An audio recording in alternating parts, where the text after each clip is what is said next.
وسلام على عباده الذين اصطفى.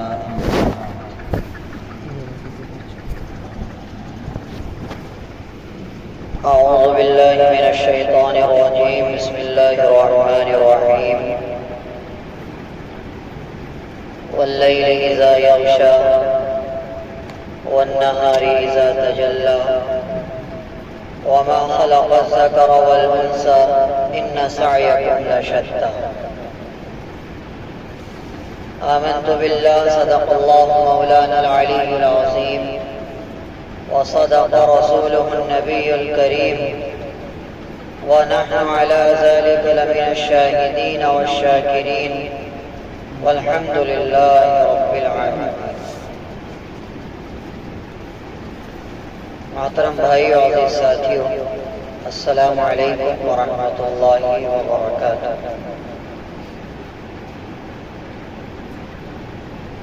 پچھلے اتوار میں آپ حضرات کے سامنے والضحیٰ واللیل اذا سجا کی تفسیر کی گئی تھی اور آپ کو بتایا گیا تھا کہ والضحیٰ میں اللہ اور اس کے رسول محمد رسول اللہ صلی اللہ علیہ وسلم کا کس قدر خوبصورت انداز میں محبت کی باتیں کی جا رہی ہیں. اس سے پہلے آپ کو بتایا گیا تھا لم نشرح میں اللہ تعالیٰ نے اپنے نبی محمد رسول اللہ صلی اللہ علیہ وسلم پر 3 احسان فرمائے، اس کا ذکر کیا. اس سے پہلے آپ حضرات کو بتایا گیا والتین والزیتون، اس میں اللہ تعالیٰ نے صحت کے بارے میں کس قدر ہمیں ٹارگیٹ فرمایا کہ اپنی صحتوں کا خیال رکھیں، اور اللہ تعالیٰ نے کس قدر قیمتی چیزیں ہمیں بتائی والتین والزیتون، انجیر کے بارے میں، زیتون کے بارے میں اور بہت سی چیزیں. آج آپ حضرات کے سامنے واللیل اذا یغشی اس سورت کے بارے میں انشاءاللہ ہم بات کریں گے. اس سورت کا نام ہے سورۃ اللیل. لیل کہتے ہیں عربی زبان میں رات کو، نائٹ. اور یہ سورت مکے میں نازل ہوئی جس وقت اللہ کے رسول علیہ السلام مکہ شہر میں تھے. اس وقت جتنا بھی قرآن پاک نازل ہوا ہے اس کو کہتے ہیں مکی. پھر جب اللہ کے رسول علیہ السلام مکے سے مدینہ چلے گئے، وہاں پر جو قرآن پاک نازل ہوا اس کو کہتے ہیں مدنی قرآن، یعنی وہ صورتیں مدینے میں نازل ہوئی. تو یہ سورت مکی ہے کیونکہ یہ مکے میں نازل ہے. مکہ ایک شہر کا نام ہے. اس سورت میں 1 رکوع ہے اور 21 آیتیں ہیں. میں نے آپ حضرات کو کئی مرتبہ بتایا ہر سورت کے پیچھے ایک فلیش بیک ہوتا ہے، ایک وجہ ہوتی ہے اس کے نازل ہونے کی، آسمان سے اترنے کی ایک وجہ ہوتی ہے، اور اس کے پیچھے ایک کہانی ہوتی ہے، ایک واقعہ ہوتا ہے اور ایک مقصد ہوتا ہے، یا یوں کہہ لیجیے ایک ریزن ہوتا ہے کہ یہ سورت کیوں اتری آسمان سے، کیا وجہ رہی تھی. تو سب سے پہلے اس پر بات ایک مرتبہ اللہ کے رسول علیہ السلام کے پاس ایک یتیم غریب آدمی آیا اور آ کر کے اس نے ایک شکایت کی.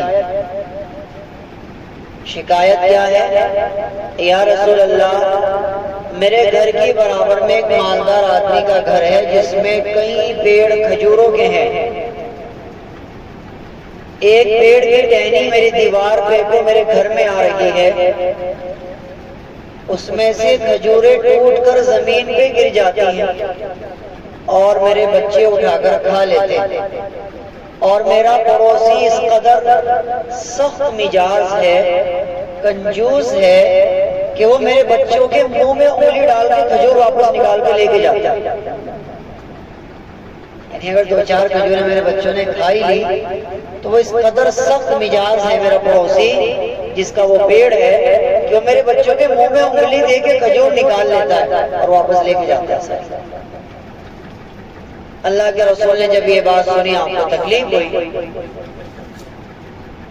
اللہ کے رسول علیہ السلام اس سے ملے جس کے وہ پیڑ تھے کھجور کے. آپ نے فرمایا وہ پیڑ جو اس کے گھر کی طرف جھکا ہوا ہے وہ مجھے دے دے.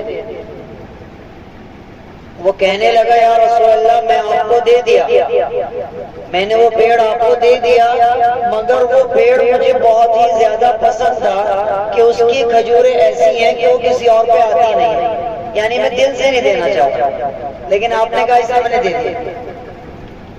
اللہ کے رسول نے اپنی گردن جھکائی اور آپ خاموشی سے وہاں سے واپس آ گئے.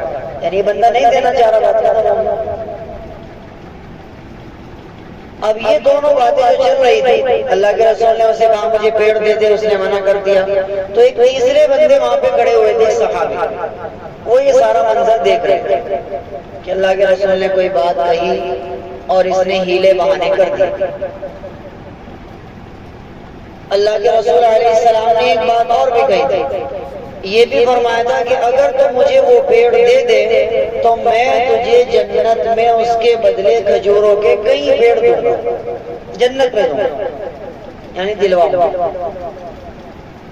اب یہ جو تیسرے بندے کھڑے ہوئے تھے یہ اللہ کے رسول کے پاس پہنچے, یا رسول اللہ اگر وہ پیڑ میں آپ کو دے دوں کیا میرے لیے بھی جنت میں آپ پیڑوں کا انتظام کر دیں گے؟ آپ نے فرمایا ہاں ہو جائے گا. اب یہ بندہ اس کے پاس گیا پیڑ والے کے پاس کہ بھائی اپنے وہ پیڑ مجھے بھیج دے. اس نے کہا میں تو نہیں بھیج رہا. اس نے کہا میں تجھے اس کے بدلے میں 40 کھجوروں کے لدے ہوئے پیڑ دوں گا جن پہ کھجوریں آ رہی ہیں پوری, 40 پیڑ دوں گا میں تجھے اسے ایک پیڑ کے بدلے جو اللہ کے رسول نے سوال کیا. دھیان دیجیے گا یہاں کیا ہو رہا ہے, یہاں محبت سکھائی جا رہی ہے. محمد رسول اللہ نے کسی چیز کو پسند کیا ہے, محمد رسول اللہ نے کسی چیز کا سوال کیا ہے تو وہ تو پیڑ ہیں, صحابہ تو اپنی جان نکال کر دینے کو تیار تھے. جی ظاہر سی بات ہے محمد رسول اللہ کی ذات ہے اور صحابہ جان نہ دے, ایسا کیسے ہو سکتا ہے؟ تو صحابی نے کہا میں تجھے اس پیڑ کے بدلے میں 40 کھجوروں کے پیڑ دینے کو تیار ہوں, تو وہ پیڑ مجھے بیچ دے. اس نے کہا میں وہ پیڑ بیچتا ہوں اور وہ 40 کھجوروں کے پیڑ آپ مجھے بیچ دیں. معاملہ طے ہو گیا.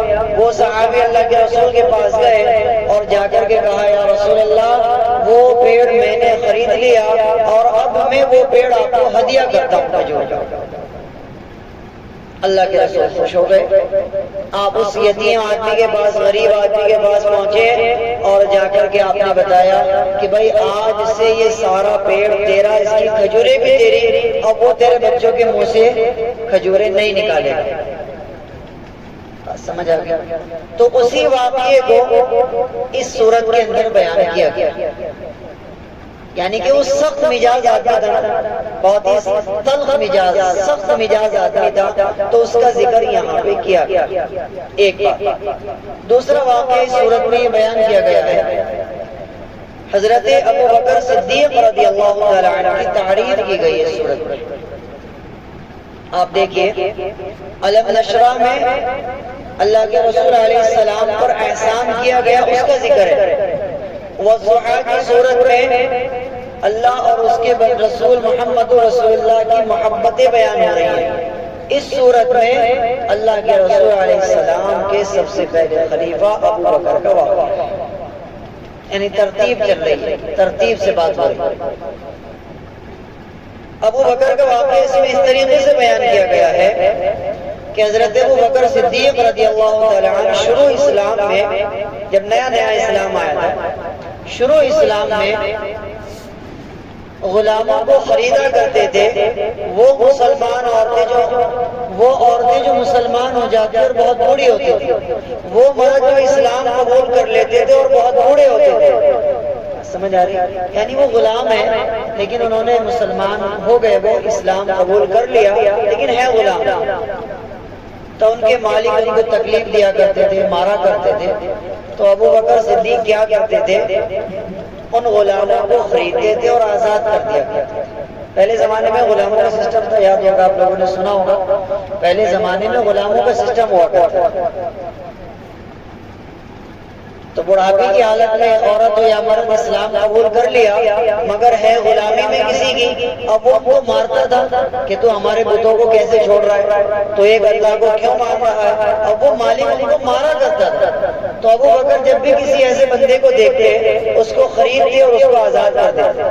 تو ابو بکر صدیق کے جو والد تھے جن کا نام تھا ابو قحافہ، اب تک وہ مسلمان نہیں ہوئے تھے، انہوں نے یہ بات کہی ابو بکر سے کہ اتنے بوڑھے بوڑھوں کو خرید کر تو آزاد کرتا ہے، ان سے کوئی فائدہ ہی نہیں ہے، یہ تیرے کسی بھی کام کے نہیں ہے، اگر تو کسی مصیبت میں ہو تو یہ تیرے کسی کام نہیں آ سکتے، اگر آزادی کرنا ہے تو کم سے کم جوانوں کو تو آزاد کر، اگر تو کبھی کسی مشکل میں ہوگا تو تیرے کام تو آ جائیں گے۔ باپ کی بات سمجھ میں آئی؟ ابو بکر صدیق کے جو والد ہیں ابو قحافہ جو ابھی تک مسلمان نہیں ہوئے، تو انہوں نے یہ بات ابو بکر سے کہی کہ اگر آزادی کرنا ہے، احسانی کرنا ہے تو نوجوانوں پر احسان کر، وہ کسی کام تو آ جائیں گے تیرے، یہ بوڑھے کس کام آئیں گے تیرے۔ ابو بکر نے جو جواب دیا اللہ کو وہ جواب اتنا پسند آیا کہ اس صورت میں اس جواب کو بیان کیا۔ ترجمہ جب کروں گا بات سمجھ میں آئے۔ کیا جواب تھا؟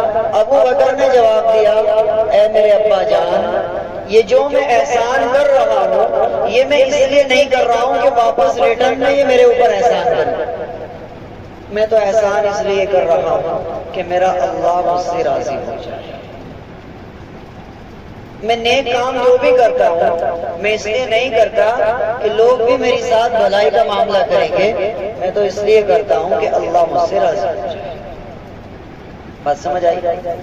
آگے نہیں سمجھ میں؟ اللہ مجھ سے راضی ہو جائے، میں اس لیے کرتا ہوں نہیں۔ تو یہ دونوں واقعوں کو اللہ تعالیٰ نے اس صورت میں کس انداز اور کس خوبصورت طریقے اور کس طریقے سے قسمیں کھا کر اللہ تعالیٰ نے اس کو بیان کیا ہے، آپ اس کا ذرا ترجمہ سنیں گے تو آپ حضرات کو اس کا مطلب خوب سمجھ میں آئے گا۔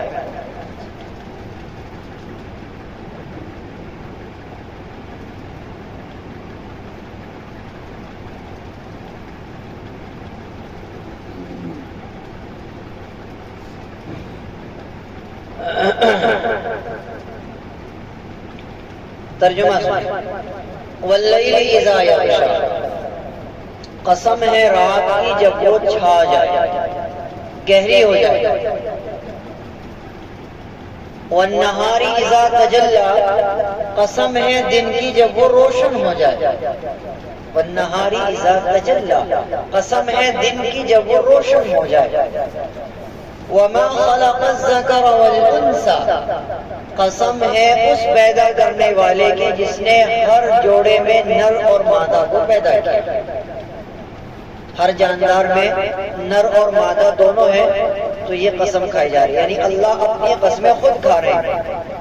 ان سعیکم لشتی، بے شک تمہاری کوششیں الگ الگ ہوتی ہیں، کسی کی کوشش ہے بھلائی میں، کسی کی کوشش ہے برائی میں، کسی کی کوشش ہے کاروبار میں، کسی کی کوشش ہے اولاد میں، اور کسی کی کوشش ہے دعوت اللہ۔ ہر انسان کی کوششیں الگ الگ ہیں، تو اس کو یہاں پہ بیان کیا گیا، ان سعیکم لشتی، تمہاری کوششیں الگ الگ ہیں۔ آگے، فاما من اعطى واتقى، تم میں سے جس آدمی نے اللہ کے نام پر مال کو خرچ کیا، واتقى، اور وہ اللہ سے ڈرتا رہا، وصدق بالحسنى، اور وہ نیکی کے کام کے ساتھ کھڑا رہا۔ نیکی کا کوئی بھی معاملہ تھا، بھلائی کا کوئی بھی معاملہ تھا، چھوٹا ہو یا بڑا، وہ کھڑا رہا، میں نیکی والے کے ساتھ ہوں، میں حق والے کے ساتھ ہوں۔ آگے کیا فرمایا؟ فَسَنُيَسِّرُهُ لِلْيُسْرَىٰ، اگر تمہارے اندر یہ خوبیاں آ جائیں تو ہم تمہارے لیے بھلائی کا، جنت کا راستہ آسان کر دیں گے۔ دوبارہ سنیے، اللہ فرماتے ہیں فَأَمَّا مَنْ أَعْطَىٰ وَاتَّقَىٰ، جو آدمی اللہ کے نام پر مال کو خرچ کرے گا اور اللہ سے ڈرے گا، واتقى وصدق بالحسنى، اور نیکی کے کام کے ساتھ کھڑا رہے گا، فسنيسره لليسرى، ہم اس کے لیے جنت کا راستہ آسان کر دیں گے، نیکیوں کا راستہ آسان کر دیں گے، اس کے لیے نیکیاں کرنی آسان ہو جائے گی۔ بہت سے لوگ ایسے ہوتے ہیں کہ وہ نیکیاں کرنا تو چاہتے ہیں لیکن کر نہیں پاتے۔ ایسے ہم میں سے بھی بہت سارے ہوں گے، تہجد کی نماز پڑھنا تو چاہتے ہیں لیکن پڑھ نہیں پاتے، صدقہ اور خیرات بہت بڑے پیمانے پہ کرنا تو چاہتے ہیں لیکن کر نہیں پاتے، اور بھی بہت سارے بھلائی کے کام کرنا تو چاہتے ہیں لیکن ہو نہیں پاتے۔ اللہ نے اس کا جواب دیا فَسَنُيَسِّرُهُ لِلْيُسْرَى، ہم تمہارے لیے سارے بھلائی کے کام آسان کر دیں گے۔ اگر تمہارے اندر یہ خوبیاں پیدا ہو جائیں، اللہ کے نام پر مال کو خرچ کرنا سیکھو، اور جب مال کو خرچ کرو تو اپنے دل میں تکبر نہ پیدا ہونے دینا، واتقوا، اللہ سے ڈرتے رہنا۔ یہ نہ سمجھنا کہ میں تو اللہ کے نام پہ مال کو خرچ کر رہا ہوں، یہ میرا احسان ہے، نہیں، تیرا کوئی احسان نہیں ہے، دیا بھی اللہ ہی نے تھا، توفیق بھی اللہ ہی نے دی ہے تجھے خرچ کرنے کی، اور نہ بڑے بڑے مالدار ہیں ان کا ایک روپیہ بھی اللہ کے نام پہ خرچ نہیں ہو رہا، کورٹ میں، کچہریوں میں، اسپتالوں میں خرچ ہو رہا ان کا روپیہ۔ سمجھ آ رہی؟ حضرت علی رضی اللہ تعالیٰ عنہ فرماتے ہیں جب کسی غریب آدمی کی مدد کرو تو اپنی نگاہوں کو نیچی کر لیا کرو، اس کی نگاہوں میں نگاہیں ڈال کر اس کی مدد نہ کیا کرو۔ یہ بڑی گہری بات ہے۔ آپ کسی غریب آدمی کو کچھ دے رہے ہیں تو اس کی آنکھوں میں آنکھیں ڈال کے مت دو، اپنی آنکھیں نیچی کر لو۔ دو باتیں لکھی ہیں حضرت علی رضی اللہ تعالیٰ عنہ کے ساتھ۔ پہلی وجہ تو یہ ہے کہ اگر تم اس کی آنکھوں میں آنکھیں ڈال کر دو گے، ہو سکتا ہے تمہارے دل میں تکبر پیدا ہو جائے کہ میں دے رہا ہوں یہ لے رہا ہے، تکبر نہ پیدا ہو جائے، ایک وجہ۔ دوسری وجہ علماء نے لکھی ہے کہ کہیں دوبارہ اس سے اگر ملاقات ہونے لگے تو وہ احساس کمتری کا شکار نہ ہو جائے کہ یار اس نے مجھے احسان کیا تھا، میں اس کے سامنے نہیں بولنے کا۔ سمجھ آ رہی ہے؟ تو حضرت علی رضی اللہ تعالیٰ عنہ نے یہ بات بیان فرمائی ہے کہ جب کسی کو کوئی صدقہ دو، خیرات دو، زکوٰۃ دو، امداد دو، کچھ بھی دو، اس کی آنکھوں میں آنکھیں ڈال کے مت دو، اس کو بتا کے مت دو کہ میں تجھے صدقے کے پیسے دے رہا ہوں، میں تجھے فطرے کے پیسے دے رہا ہوں، میں تجھے زکوٰۃ کے پیسے، نہیں، بتا کے دینا جائز نہیں ہے۔ بس آپ پہلے تحقیق کر لیں کہ یہ بندہ اس لائق ہے کہ نہیں ہے جس کو میں پیسے زکوٰۃ کے دے رہا ہوں، پہلے سے تحقیق کرو۔ کسی اور بندے سے تحقیق کرو، اس کے رشتہ دار سے، اس کے دوست سے، اس کے پڑوسی سے، کسی اور سے معلومات نکالو کہ یہ بندہ اس لائق ہے کہ نہیں ہے، اس سے نہ بتاؤ کہ میں تجھے زکوٰۃ کے پیسے دے رہا ہوں۔ یاد رہے گی بات انشاءاللہ؟ انشاءاللہ اگر یہ ادا ہمارے اندر پیدا ہو جائے تو اللہ ہمارے لیے نیکی کے سارے راستے آسان کر دیں گے۔ دوسری بات، وَأَمَّا مَن بَخِلَ وَاسْتَغْنَىٰ، اور بہرحال جس آدمی نے کنجوسی کی، وَاسْتَغْنَىٰ، اور وہ بے پرواہ ہو گیا، لاپرواہ ہو گیا، اسے کوئی ڈر نہیں رہا، پڑوس میں پڑوسی بھوکا ہے اسے کوئی پرواہ نہیں، رشتہ دار پریشان ہے اسے کوئی پرواہ نہیں ہے، ملنے جلنے والے دوست و احباب غربت سے جھوج رہے ہیں اسے کوئی پرواہ نہیں ہے، لاپرواہ ہو گیا، کنجوس ہو گیا۔ وَأَمَّا مَن بَخِلَ، بخیل کہتے ہیں اس آدمی کو جہاں پہ ضرورت ہے وہاں پر بھی مال کو خرچ نہ کرنا، اس کو کہتے ہیں بخیل۔ بات سمجھ آ رہی ہے؟ اس کو کہتے ہیں بخیل۔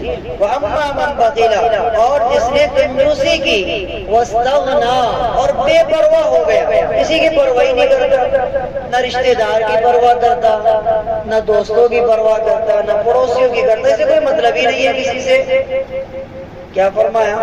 وَكَذَّبَ بِالْحُسْنَىٰ، اور برائی کے ساتھ ہمیشہ کھڑا رہتا ہے، برائی کے ساتھ ہمیشہ کھڑا رہتا ہے، تو کیا ہوگا پھر؟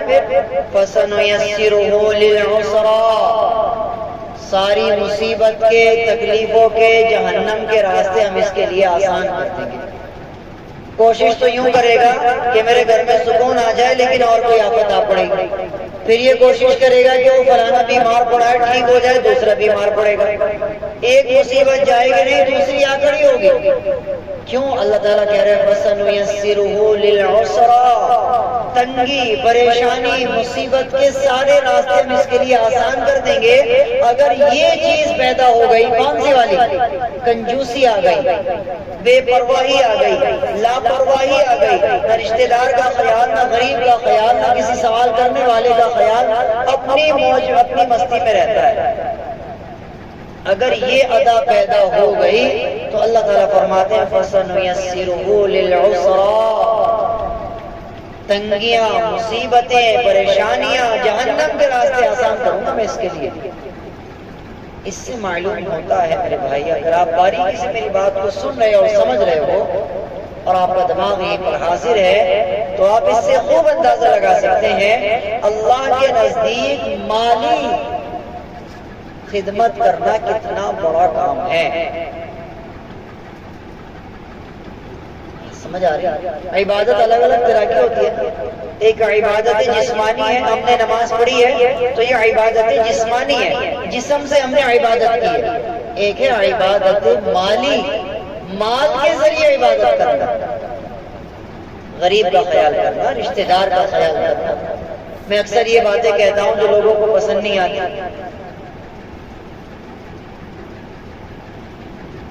ماشاءاللہ رسیدیں بنا رہے ہیں، مدرسے کی رسید، مسجد کی رسید، کسی اور جگہ کی رسیدوں پہ رسیدیں چل رہی ہیں، کٹوں پر کٹے دیے جا رہے ہیں، لیکن غریب رشتہ دار ہے، اپنا سگا بھائی ہے، اپنا کوئی اور غریب رشتہ دار ہے، اس کے گھر میں کھانے کو نہیں ہے، اور یہ صاحب جو ہے رسیدوں پہ رسیدیں بنوا رہے ہیں، مدرسوں کی ہو یا مسجدوں کی ہو۔ بات سمجھ آ رہی ہے؟ میں یہ نہیں کہہ رہا ہوں کہ وہ غلط ہے، میں یہ کہہ رہا ہوں کہ پہلے جس کا حق ہے اس کو دیجئے۔ آپ پر پہلے اپنے سگوں کا حق ہے، اپنے سگے بھائی کا خیال کریں۔ بات سمجھ آ رہی ہے؟ جس وقت جنگ ہو رہی، جاپان میں جنگ ہو رہی، اور جنگ ہونے کے بعد کچھ دیر ریلیکس ہوا تو ایک چھوٹا بچہ 8 سال کا اپنی کمر پہ اپنے چھوٹے سے بھائی کی لاش کو باندھ کر کے گھوم رہا۔ ایک سولجر نے اس سے کہا، ایک فوجی نے اس سے کہا کہ یہ اپنا وزن اتار دے، تجھے کچھ آرام ملے گا۔ تو اس بچے نے جواب دیا کہ یہ بوجھ نہیں ہے، یہ میرا بھائی ہے، یہ بوجھ نہیں ہے، یہ میرا بھائی ہے۔ اس بچے کی یہ بات سن کر کے وہ فوجی رونے لگا، اور یہ چیز جاپان میں سیمبل کے طور پہ آج استعمال ہوتی ہے پورے جاپان میں۔ اس بچے کی بات آج بھی جگہ جگہ دیواروں پہ لکھی ہوئی ملتی ہے۔ سمجھ آ رہی ہے؟ اگر ہمارا ایک بھائی ایسا ہے وہ نہیں کماتا ہے تو وہ بوجھ نہیں ہے، وہ ہمارا بھائی ہے۔ اگر ہمارا کوئی رشتہ دار کمزور ہے، لنگڑا ہے، اندھا ہے، کانا ہے، یا کوئی اور بیماری اس کو آ پڑی ہے تو وہ بوجھ نہیں ہے، وہ ہمارا رشتہ دار ہے، ہمارا اپنا ہے۔ اکثر ہم لوگ اس کو ایسے ڈال دیتے ہیں سائیڈ میں۔ سمجھ آ رہی ہے؟ یہ بہت غلط حرکت ہے، یہ بہت گھٹیا حرکت ہے۔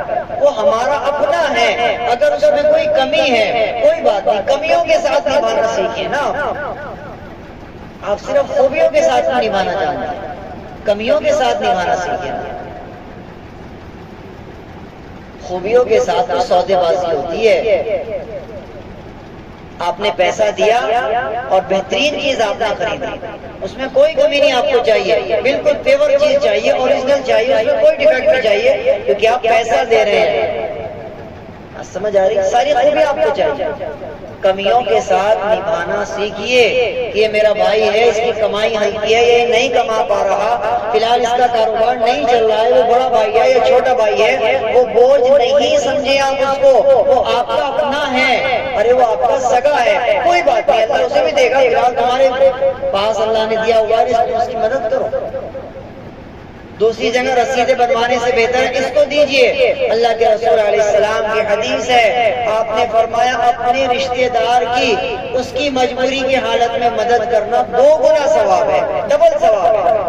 ایک تو رشتہ داری نبھانے کا اور دوسرے مدد کرنے کا۔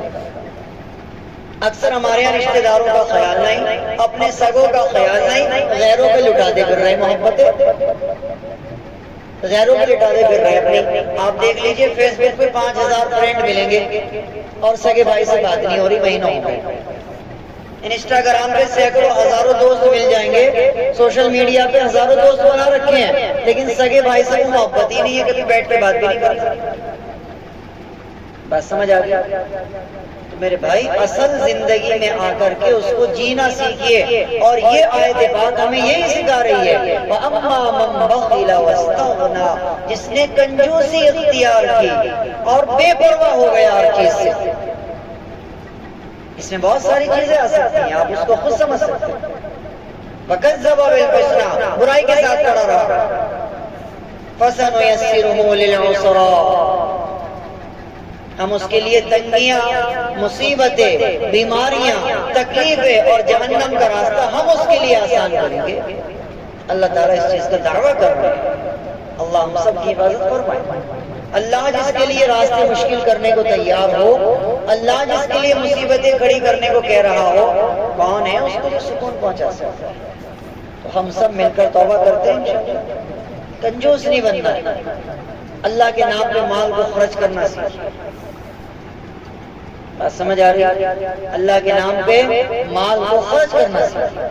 قرآن پاک میں اللہ تعالیٰ فرماتے ہیں سورہ یاسین، سورہ مزمل میں پارہ نمبر 29، وَأَقْرَضُوا اللَّهَ قَرْضًا حَسَنًا، اللہ کو قرضہ دو بہترین قرضہ۔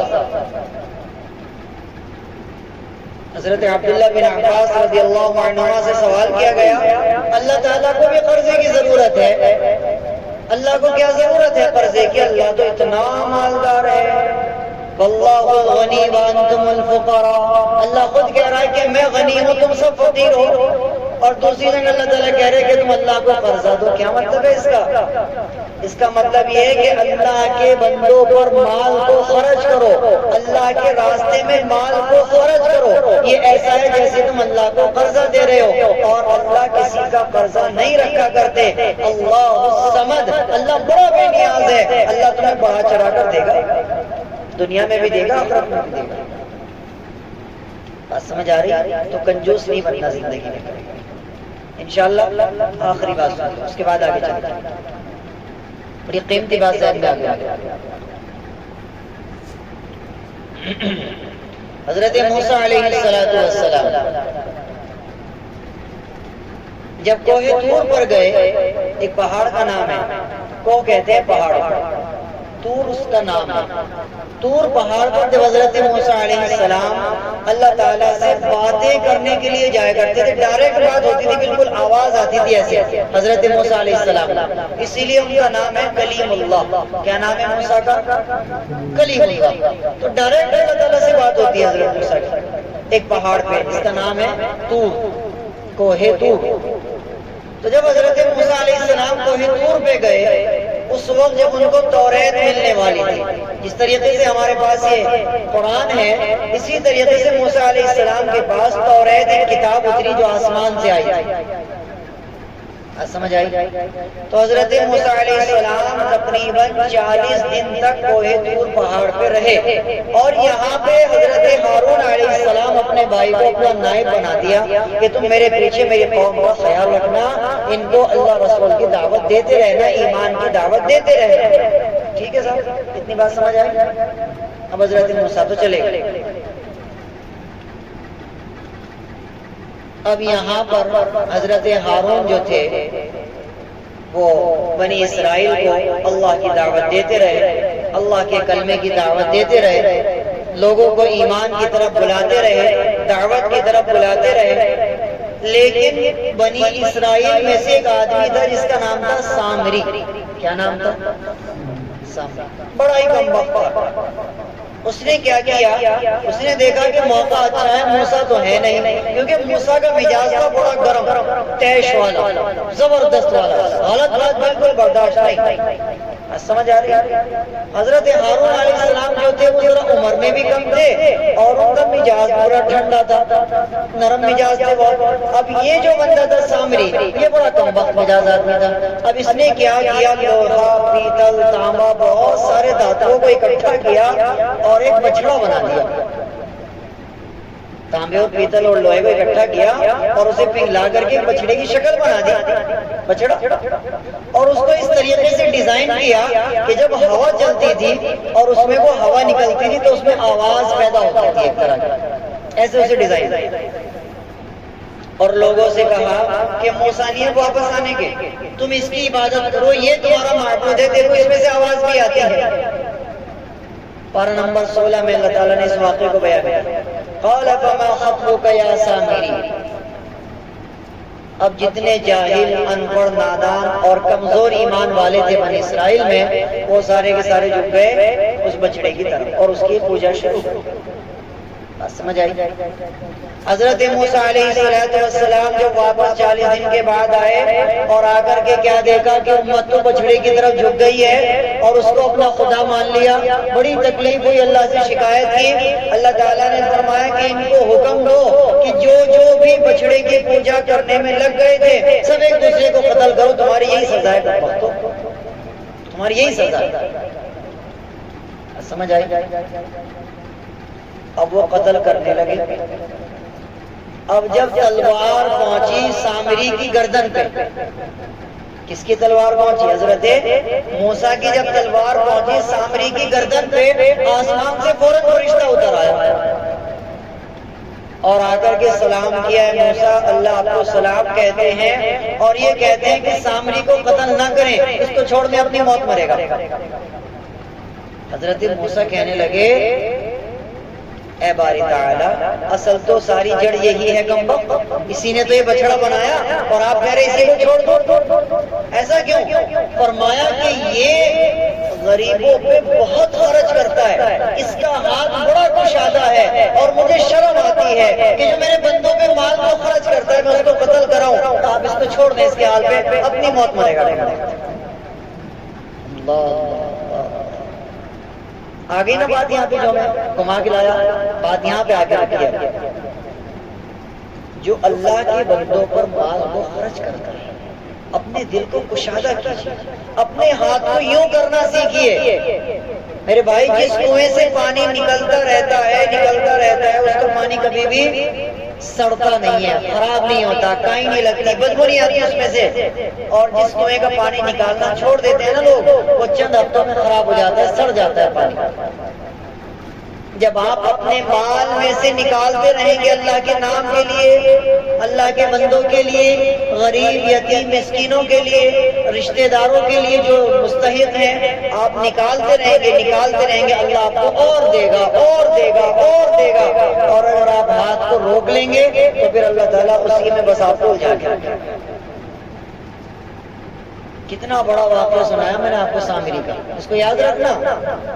اللہ تعالیٰ کیا فرما رہے کہ مجھے شرم آتی ہے کہ جو میرے بندوں پہ خرچ کرتا ہے میں اس کو قتل کراؤں، مجھے شرم آتی ہے، اے موسیٰ چھوڑ دو آپ اسے، یہ اپنی موت مرے گا، چھوڑ دو آپ اسے۔ تو میرے بھائی کیا کروں گے آج کے بعد؟ کشادہ ہاتھ رکھنا ہے، یوں نہیں کرنا، یوں تو بس اللہ کے سامنے کرنا ہے۔